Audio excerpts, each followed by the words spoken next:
This is where we're going to park the money until we find an investment opportunity that makes sense and feels right for us. So an offset account is a really effective way of doing that. I guess that's the upside, which is kind of does both. You've got access to the money, plus it does all of the benefit of paying less interest, paying more principal. However, in saying that, the downside is that that money is accessible and it's very easy to get your hands on it. It's just like transferring money out of a bank account because essentially. Welcome to 360 Money Matters, where financial planners Billy and Andrew talk all things financial planning. This podcast aims to increase your knowledge and confidence with all things money. Each week, they will cover topics such as investing, cash flow, budgeting, saving, passive income, debt management, and much more, so you can live a life on your terms without limits. Hello and welcome back to another episode of the 360 Money Matters podcast. I'm Billy and I'm joined by my co-host, Andrew. Bills, here we are back again and back on our back at our favorite time of the week. Andrew, for sure. And we're going to be bringing a whole heap of value like we do week in, week out to everybody. Where are we starting today? I know where we're starting. I'm looking at the notes. I really like this one, but where are we starting today? Yeah, it's a really common question that we get asked, which is, should you be debt-free before you invest any money? Ooh. Answer no. Podcast over. Oh, come on. What do you mean? There's certainly a case for it. And especially when you're looking at the rise of, some of the discussions that people are having online and, maybe shout out to Dave Ramsey and, some of the content around that in that, hey, if you've got debt, then everything should be going towards paying that off. Yeah. Once you pay that off, then you can start your wealth accumulation journey. There's a place for it. I'm going to come back full circle by the end of this episode. We're going to change your mind. We're going to conclude on the answer is no. But like anything or everything that we tend to do when we're talking to people about financial, this is what I was going to say. Depending on your situation, like everything that we do with financial advice, it really depends. So I think you're absolutely right in terms of the stuff that you see, like with someone like Dave Ramsey. There's different stages to it, and we talk about consumer debt and car loans and credit card debt and what have you. And in that instance, I think it makes sense. I mean, we'll unpack all of this stuff. But where my mind went immediately is I need to get rid of, assuming that I had a mortgage, I need to get rid of my mortgage and then I'll start investing. And I guess one of the challenges that we face is that a mortgage term in Australia is 30 years. If you're waiting 30 years until you start investing, you're losing decades and decades and decades of the best time. So I think the best strategy, like what you said, really depends on income, age, risk tolerance, goals, the types of debt that they've got. We'll unpack a little bit of this. We speak about the sleep test and what does that then look like? Because, you might have a credit card debt of $3,000 and I may have a credit card debt of the same, but for me, it keeps me up at night and for you, you're okay with it. So I think it's different depending on everybody, but ultimately the financial success and what this looks like really depends on a lot of the stuff that we advocate for is having the right behaviors, the right consistency. And the truth is there's no perfect strategy, but Andrew, how do we unpack this for our listeners and our viewers? Where do we take it? Yeah, I mean, look, as you said, it does depend on sort of, your circumstances and your goals, and we'll loop back around some of the things that you can consider depending on what circumstance and where you're at. But as a starting point, I mean, you really need to start looking at good debt versus bad debt, right? Not all debt is the same, and not all bad debt, so to speak, is also the same. So when you start to look at it and you say, all right, well, good debt, what's good debt? Good debt is debt that helps you in accelerating your wealth creation, right? Essentially, tax deductible debt is really kind of the big umbrella term there. You may say mortgage on an owner-occupied property might, fall into good debt, kind of, because you still are building equity and value in the property that you own, which, could be a downside and all of that stuff. But we're going to keep it simple. Investment property debt or investment debt that's used to grow your wealth is generally a debt that you prefer to have, don't want to have. Still be better having no debt, but you would prefer to have because you're getting a tax deduction on that. Whereas debt that's associated with personal loans, credit cards, consumer debt, like things that are not giving you any financial benefit. There's no tax deductibility for it. It's not helping you grow your wealth. It's usually a much higher interest rate. You want to pay that off as quickly as possible. There is no benefit, a lot of the times, most of the times, in investing, and all of a sudden, you need to pay 12% interest on a personal loan that you're investing and maybe getting a 7% rate of return out. But on the other side of it, you want to pay that off first before you invest.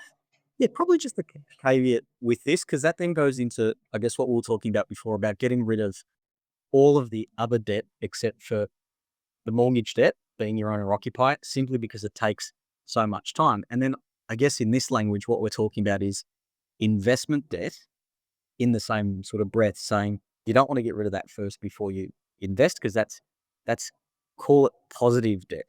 As bad as that sounds, but I'm going to create a counter argument. When we talk about good debt versus bad debt, we're making the assumption that your circumstances are fine. Good job security, cash flow, savings, insurances, all the works that you advocate for each and every week. In the event that you have a disruption to your life, no debt is good debt. No debt is bad debt. It's just all toxic. It will kill you faster than absolutely anything, right? So I guess when we do say good debt and bad debt and what's the difference between the two, which is the reason why I jumped straight into no right at the start, trying to justify my answer here, Andrew, is because we're making an assumption that, your circumstances are okay and you can afford to take on investment debt with the idea that it will be tax deductible. Unless you're in Australia and want to buy an existing residential property, negative gearing is off the table as part of the recent federal budget changes. Thank you, federal budget. Unless you've got a pre-existing property. I mean, it's grandfathered, right? Yeah. So, grow your wealth whichever way you want, but don't benefit the same way the previous generations have done it before you. So good luck with that one for first home buyers and younger Australians starting out. So well done, Anthony Albanese and Jim Chandler.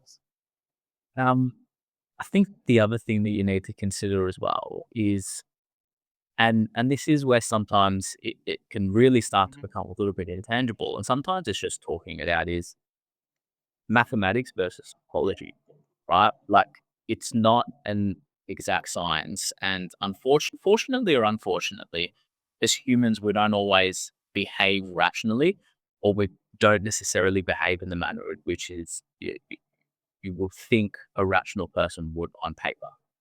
And what I mean by that is, when you're talking about, paying off debt and investing, or paying off debt before you invest, the assumption is that, and I'll use a mortgage because this is kind of a perfect example. If you're paying off your mortgage, and let's say your mortgage repayments are $3,500 a month, whatever that number is, the assumption is that you pay off your mortgage and then you invest $3,500 a month. Or once you've paid off the mortgage, right? Yep. Now, in reality, does that happen a lot of the times? Unfortunately, the answer is no. So usually, once you've paid off your mortgage, you're no longer, tied to needing to pay $3,500 a month. Most people start to loosen the belt a little bit. P-A-R-T-Y. Exactly right. You're going on holidays. You're usually buying a more expensive car. There's a level of freedom that's associated with it, and not that that's a bad thing. The mathematics of how you look at it on paper is, all right, you pay this off, and then that money gets directed elsewhere. And maybe the money does get directed elsewhere, but all of a sudden people pull money out of investments because they want to go on a holiday, or people, stop contributing because they want to reduce work hours. Like, the psychology of how you act is also different versus having a debt and having a mortgage. And if it's an investment property, all of a sudden, like, that cash flow is going towards it. By hook or by crook, people make their mortgage repayments versus once that's paid off, what other decisions are going to start coming into play, which aren't the mathematics of what's the best thing on paper to do, but rather how would you actually act in that scenario? Yeah, no, look, really valid point. We see that all the time. What I might do is also run another scenario to say, let's say we've got you and I, two investors, same scenario, and let's just say it is that $3,500 a month that we're making, or what have you. And just to give you an idea of the psychological aspect, Let's say you're more conservative and say, look, I need to be able to sleep at night. I want to be able to pay off my mortgage as fast as I can. So I've got $3,500 as contracted repayments, and maybe I've got free cash flow above and beyond that of another 500. So I'm going to round up my mortgage repayments to $4,000 a month, and I want to accelerate that and get rid of it as soon as I can, just because that helps me sleep at night. I know the debt's coming down. I know that we're putting in extra to it. I can see it each and every repayment. It drops, and that gives me a level of comfort where I might turn around and say, okay, I feel comfortable with this 3,500, but the extra $500 that I've got, I'm actually going to divert to an investment. And in that scenario, you'll be debt free on your mortgage faster than I will because you're making accelerated repayments. But I've then got another asset growing alongside that. And there's no right or wrong because mathematically you can model it. And, I might be better off depending on my rate of return, depending on the prevailing interest rate. And then from your perspective, if interest rates are higher and the rate of return on said investment is lower, you might be better off. So mathematically, there is an answer that usually presents itself in hindsight. We make some assumptions about historical returns and about historical interest rates. But I think a lot of the time it also comes down to psychology as well too, because there might be a right answer mathematically, but there's not. The answer psychologically is different for everybody, taking all of those factors into consideration. Yeah. And even, I had this conversation a couple of months ago with a client. And we were talking about this exact topic. And, on the flip side, he had $80,000 left on his owner occupied mortgage. Now, we're estimating that he'll probably pay that off within 12 to 18 months. And we were having the conversation of, do we actually start investing now and start diverting some money towards investments now? And that's going to, push out, when the mortgage is going to be paid off, or do we just pay off the mortgage? And ultimately for him, it came down to, it's going to be so freeing to be debt free on my mortgage. I don't have any intention of upsizing the family home or taking on any further debt. So it's not like I'm, paying it off and then just going to take out another debt once that's done. That freeing up that cash flow and mental space to know that, hey, I'm not going to have a mortgage in a really short period of time. And then I can, really step the accelerator on investing, for him was the right thing to do. For another person, it may not be. So that's where some of the intangibles, some of the sleep tests, some of the, conversations. And when we're having these conversations, try to put yourself, or what we're trying to do is put someone in a position where they're imagining that, hey, this is what's happened. You've either built up an investment, still have a bit of debt and it's manageable, or you paid off your mortgage, cash flow wise, there isn't that $3,500 that's going towards it. And now you can really start accelerating, your investments. What feels more comfortable, what feels like it might be the right situation. And, a lot of the times it doesn't come down to that mathematical equation. It comes down to, that feels like the right strategy for me. I'm laughing because you know what I actually find when I talk to people who have gone down that pathway of, we're going to accelerate the mortgage repayments and then get rid of it as quickly as we can. And assuming that they do that with some effectiveness, I swear they usually pay it off. They have a little bit of, we're going to do something, go on a holiday, upgrade the car. It's usually one of those two things. And then once all of that settles down, you know what the next question is? Or was, before the budget changes, can we buy an investment property? Yeah. So we're debt free. How do we take on more debt? Yeah. So it's quite an interesting psyche how that works. Well, it's exactly the same as when you're in the hustle and bustle and working and kids and family and life and all this stuff. What you want to do is go on a holiday, sit by a beach, have a cocktail and not think about anything. And you do that for 5 days. And then you're like, all right, now what are we doing? Let's go out, let's do something. It's funny that it works like that because, same experience where that's exactly what I've seen is that you get comfortable and you enjoy that comfort for a little while. And then it's, all right, now I'm ready for the next thing. Andrew, one of the things that we talk to people about is an offset account and kind of almost this middle ground thinking. So it's this intersection between, accelerating repayments, paying off your debt faster. And I know we're talking about mortgage here versus investing in something else. An offset account, if you've got excess money, will park it in your offset account. It'll offset, so you'll end up paying less interest, more of a principal reduction every time you make your contract repayment. But it leaves the money there available in the event that an opportunity presents itself and you want to be able to jump on that opportunity. So it's almost like could form part of a longer term strategy. We're going to get rid of the debt as quickly as we can. Or it could be this is where we're going to park the money until we find an investment opportunity that makes sense and feels right for us. So an offset account is a really effective way of doing that. I guess that's the upside, which is kind of does both. You've got access to the money, plus it does all of the benefit of paying less interest, paying more principal. However, in saying that, the downside is that money is accessible and it's very easy to get your hands on it. It's just like transferring money out of a bank account because essentially that's all it is. Whereas if you've got money tied up in, say, an extra repayment in your mortgage, it's in there as redraw. It's the same stuff, but there's a little bit more friction. You have to take it out of the account and then transfer it. So take it out of the loan, then transfer it out of the account. So it's kind of like a two-step process. Yeah. Whereas if you've got money in an investment, you have to sell down that investment, convert it to cash, and then withdraw it. So a little bit more friction on the other side in comparison to an offset account, but it's usually a good alternative that we advocate for. And when you are thinking about, let's say, an offset account, and also when you're comparing these scenarios, there's usually two things that just completely change the conversation. Now, you need to have the cash flow, the security, the risk tolerance in order to make all of these, or to make either of these strategies work. One is debt recycling, which we'll talk about, which makes it not a conversation of one or the other, but rather starting to look at a combination of both. And the other is when you're using debt essentially to have more debt, more assets, and leverage and the opportunity cost. Now, simple scenario is, let's say someone has, and I'm just going to pick easy numbers, but let's say someone's got 100 grand sitting in an offset account, which is essentially, like you're paying down debt, but you have access to it. Now, the simple equation when you're, mapping this out is, okay, if I take that $100,000 and invest, if my net after tax rate of return is higher than what the interest rate is on my mortgage, then I'm better off investing. If my mortgage interest rate is higher, then I'm better off, leaving it in my mortgage or offset account.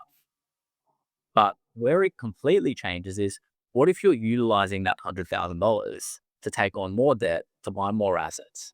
So yes, obviously the risk increases substantially when you're doing that. But if you take that $100,000, use that as a deposit on a property, well, now all of a sudden, you're not just looking at the rate of return on that $100,000, but you're also looking at the rate of return of the borrowed funds and having access to maybe a property that's worth, $500,000, and all of a sudden a, lower rate of return in terms of growth. Yet because of the power of leveraging is actually magnifying your gains. Now, the reverse is also true on losses as well. So that's why I say risk tolerance needs to be there. But for some people and for some strategies, it's maybe not necessarily as simple as pay down debt or invest. Maybe it's, hey, I'm going to invest, I'm going to use the power of leveraging to grow my wealth. And then I'm going to have a big exit at some point in time in the future, which is then going to accelerate my mortgage repayments all in one lump sum, as opposed to trying to do it all out of cash flow. Yeah, there's a little bit to unpack there, and I think ultimately whichever way you go, it really depends on personal circumstances. I don't think there's a right or wrong, and one of the things that we tend to think about and approach it when we're talking to people is what's your overarching goal and objective here? Because when we talk about sort of being debt free versus investing, I think there's a really clear distinction that we need to make and say, okay, are we just talking about being debt free and having freedom from debt? Yep. Or is it financial freedom? I don't think we can separate those two, because it's not like, we talk to people when they've entered into retirement, and I must say, if they've got the house paid off, that's fantastic because they're not paying for accommodation costs. But if that's all you've got, and there's no income stream associated with any other investments, That's not you, great. it's not freedom. So if you've just worked your entire career with saying, okay, I just want to pay my house off, and maybe back in the day where it was, buy a house for 200 grand, and in 30 years or 40 years time, it's going to be worth 1.5 mil, and I sell it, and I can buy a house for 700,000 and extract some equity and use that to generate an income stream. That's a completely different story, but I don't think you can have those conversations and separate them. I think you need to say, okay, in the confines of our personal circumstances, financial, personal, risk tolerance, psychology, family circumstances, you name it, what's the amount of tolerance that we can take? And the thing that we should aim for is financial freedom, with a component of that being debt free or debt freedom, so to speak. I don't think you should separate those out because, like I said right at the start, you're losing decades and decades and decades of that ability to grow an asset, to compound, to then be able to provide that income stream that you're going to need at some point in time, which is what we call passive income. It's basically getting income from not needing to do anything from a personal exertion perspective.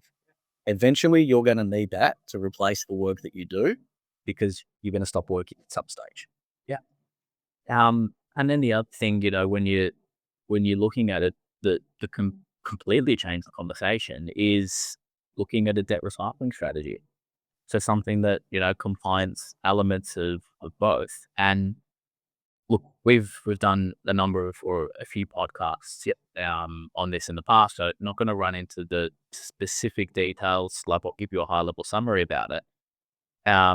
But not going to run through the specifics because it's a separate podcast in itself. But in that scenario where you've got 100 grand, let's say, sitting in the offset account, what you would then do is, rather than just take 100 grand and invest it, you take 100,000 in the offset, use that to pay down your mortgage by $100,000. The mortgage balance decreases by 100 grand. You then take an equity split on your loan of $100,000. So mortgage balance goes down by 100, then up by 100.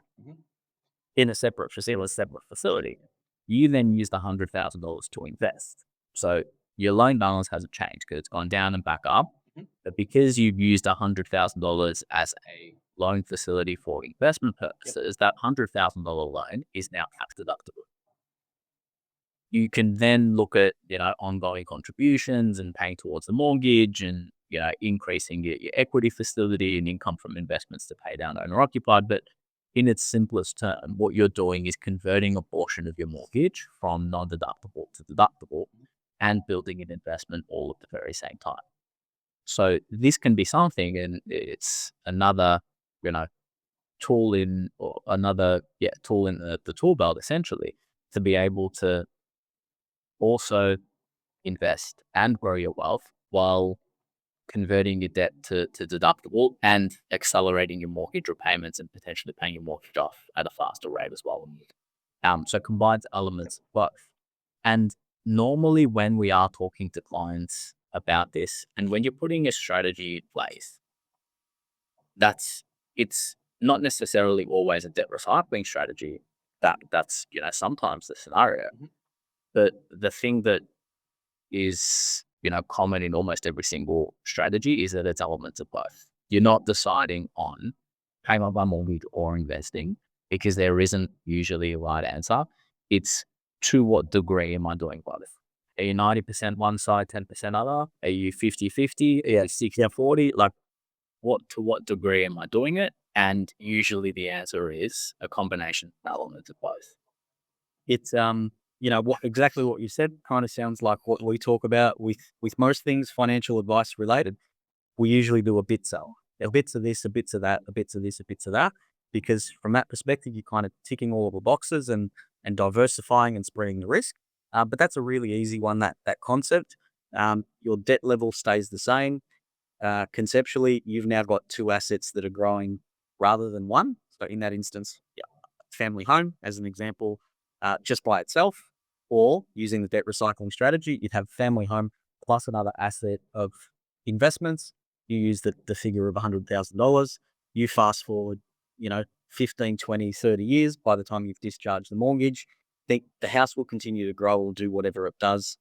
regardless, and the investment will continue, will grow. And then at the end of the day, when you're debt free, you're going to have another investment alongside. Now, that's a simplistic explanation of it. There are ways to optimize that and accelerate it as well too.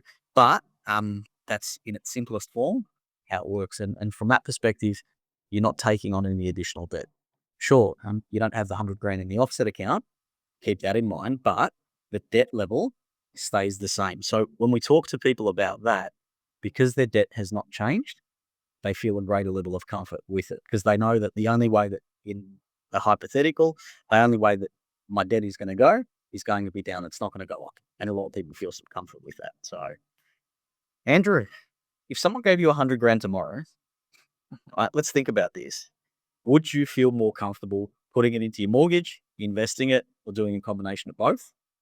And why? Are you asking me or for me? I would do a combination of both. Yep.